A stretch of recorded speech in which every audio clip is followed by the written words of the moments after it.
Meu nome é Paulo e eu sou caminhoneiro há quase 20 anos. Já passei por muita coisa na estrada, mas nada, absolutamente nada, me preparou para a viagem que fiz com minha família de Mato Grosso do Sul para São Paulo. Se você tem filhos, já aviso, essa história vai mexer com você. Tudo começou quando peguei uma carga especial. Era sigilosa, ninguém podia saber o que estava no barco, e a única instrução era que só poderia rodar de madrugada. A empresa pagava uma fortuna, o suficiente para cobrir umas dívidas antigas e ainda sobrar para um tempo tranquilo. Como era uma longa viagem, convenci minha esposa, Carla, e minha filha, Isabela, de 7 anos, a me acompanharem. Achei que seria divertido, uma aventura em família. Só não imaginava que seria o maior erro da minha vida. Partimos às 23 horas. O céu estava carregado e a previsão era de chuva. A Isabela estava animada, com seus fones de ouvido e um livro de colorir no colo. Carla parecia inquieta, mas tentei tranquilizá-la. É só mais uma entrega, como qualquer outra. Eu disse. Mal sabia que estava mentindo. A BR parecia normal nos primeiros quilômetros. Algumas curvas fechadas, trechos escuros e o barulho dos pneus no asfalto molhado. Mas conforme avançávamos, algo começou a me incomodar. Os postes de luz foram ficando raros e a estrada parecia cada vez mais isolada. O rádio começou a chiar e uma sensação estranha tomou conta de mim. Era como se alguém estivesse nos observando, mesmo que não houvesse um carro sequer na estrada. A chuva começou a engrossar. A cada relâmpago, eu via sombras que pareciam dançar nas árvores ao lado da rodovia. Olhava pelo retrovisor e só via o brilho dos olhos da minha filha no banco de trás, iluminados pelos flashes de luz. Até que algo aconteceu. Ouvi um estouro alto, como se um dos pneus tivesse explodido. O caminhão derrapou, e eu tive que lutar para mantê-lo na pista. Fica com ela no caminhão. Gritei para Carla enquanto pegava uma lanterna e descia na chuva para verificar. Era o pneu traseiro, furado. Fiquei ajoelhado no barro, tentando trocar o pneu o mais rápido possível. A lanterna tremia na minha mão, e eu sentia que tinha algo errado. Não sei dizer o que, mas era como se o silêncio ao meu redor estivesse vivo. Foi então que ouvi a Isabela gritar. Corri de volta para o caminhão. Carla estava no banco da frente, pálida, apontando para o banco de trás. Mas o banco estava vazio. Isabela não estava lá. Procuramos por ela por horas. Peguei a lanterna e comecei a gritar o nome dela na chuva, me embrenhando no mato ao lado da estrada. Carla também saiu do caminhão, mas algo nela estava diferente. Ela começou a murmurar palavras que eu não entendia, como se estivesse falando com alguém que não estava lá. Ela foi chamada. Carla disse, olhando fixamente para a escuridão. Eles vieram buscá-la. Segurei os ombros dela e sacudi. Do que você está falando? Quem veio buscá-la? Mas Carla não respondia. Só ficava olhando para a estrada como se esperasse ver algo. De volta ao caminhão, tentei ligar para a polícia, mas o celular não pegava sinal. Estávamos no meio de um trecho deserto da BR, com a chuva martelando o teto do caminhão e o vazio nos cercando. E então, algo aconteceu que fez meu sangue gelar. Uma música começou a tocar. Era a música da caixinha de música da Isabela, aquela que ela sempre carregava com ela. Mas a caixinha não estava no caminhão. O som vinha de fora, da escuridão. Saí novamente, mesmo com Carla dizendo para não ir seguir o som, cada vez mais fraco e distante, até que cheguei a uma clareira na beira da estrada.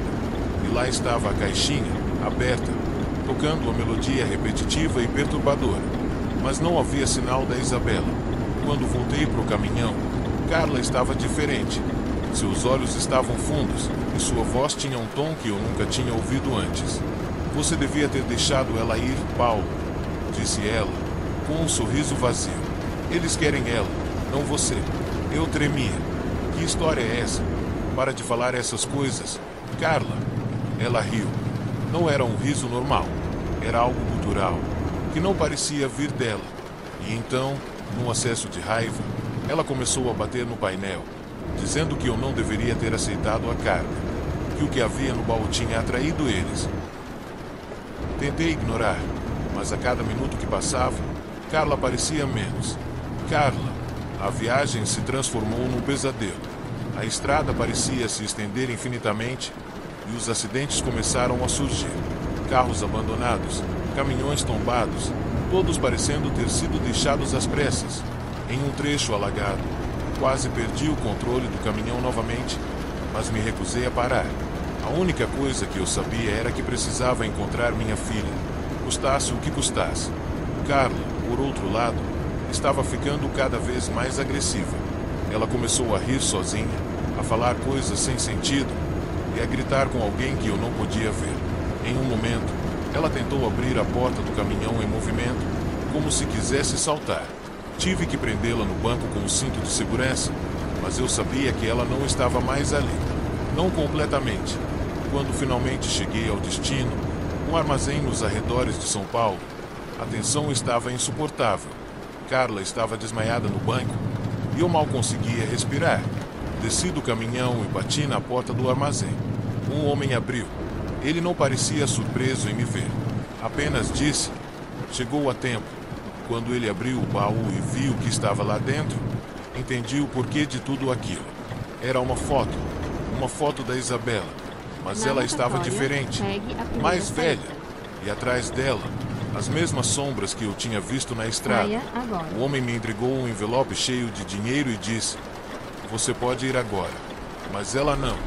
E eu ainda estou aqui, na estrada, procurando por ela, com Carla murmurando coisas no banco ao lado. Só quero saber se algum dia vou encontrá-la, ou se ela já foi longe demais. Eu nunca fui de acreditar em histórias de terror.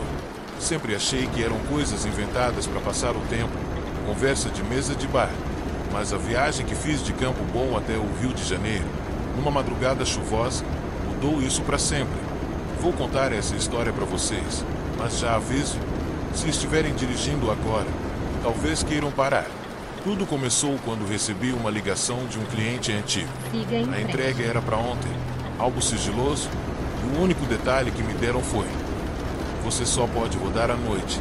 Achei estranho, mas o pagamento era bom. Peguei meu caminhão, ajeitei a carga e parti. Saí de Campo Bom por volta das 22 horas, com chuva fina e a BR-116 como minha companheira. Logo no início, senti que tinha algo errado. A estrada parecia diferente. Não sei explicar bem, mas tudo parecia mais vazio do que o normal. Nem mesmo os faróis dos carros cruzavam comigo. Só o som da chuva e o ronco do motor preenchiam o silêncio. Depois de umas 2 horas de viagem, um vulto apareceu na beira da estrada. Um homem, todo de preto, acenando para que eu parasse. Ele estava encharcado, mas a expressão dele era como se ele soubesse que eu passaria ali naquele momento. Um frio percorreu minha espinha e acelerei, deixando-o para trás. Olhei pelo retrovisor, mas ele não estava mais lá. Meu coração começou a acelerar. Só coincidência? Pensei, tentando afastar a sensação ruim. Mas então, o rádio chiou. Uma interferência alta, como se alguém estivesse tentando falar.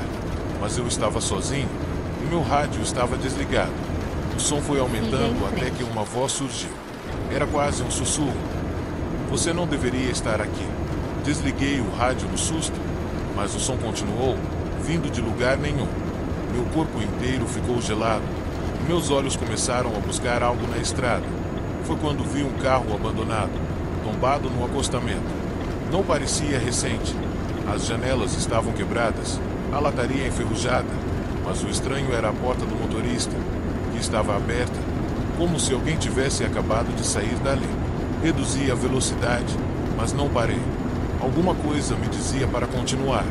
Por volta das 3 horas da manhã, o temporal começou de verdade. A água batia tão forte no para-brisa que era quase impossível enxergar. Os relâmpagos iluminavam a estrada, revelando sombras que se moviam entre as árvores, mas quando piscavam de novo, tudo parecia vazio. Comecei a me perguntar se era minha mente pregando peças ou algo mais. Um pouco antes do amanhecer, decidi parar. Precisava descansar, nem que fosse por algumas horas. Achei um hotel de beira de estrada, um daqueles que parecem abandonados. Na recepção, uma senhora idosa me entregou a chave sem dizer uma palavra. O lugar cheirava a mofo e e cada passo que eu dava pelo corredor parecia ecoar como se o prédio estivesse vazio. Tentei não pensar muito, apenas tranquei a porta e me joguei na cama. Mas eu não dormi. A chuva continuava lá fora e, em algum momento, ouvi passos. Passos leves, como se alguém estivesse caminhando pelo corredor. Levantei e olhei pelo olho mágico. Nada. Apenas um corredor vazio e iluminado por uma lâmpada que piscava. Voltei para a cama, mas os passos continuaram. Dessa vez, pareciam mais próximos, como se estivessem parando bem na frente da minha porta. Segurei a respiração, o coração batendo forte. E então, alguém tentou abrir a porta. A maçaneta girou lentamente, mas a tranca segurou. No amanhecer, saí daquele lugar o mais rápido que pude. Já estava na estrada quando percebi que a mulher da recepção nunca havia me pedido pagamento.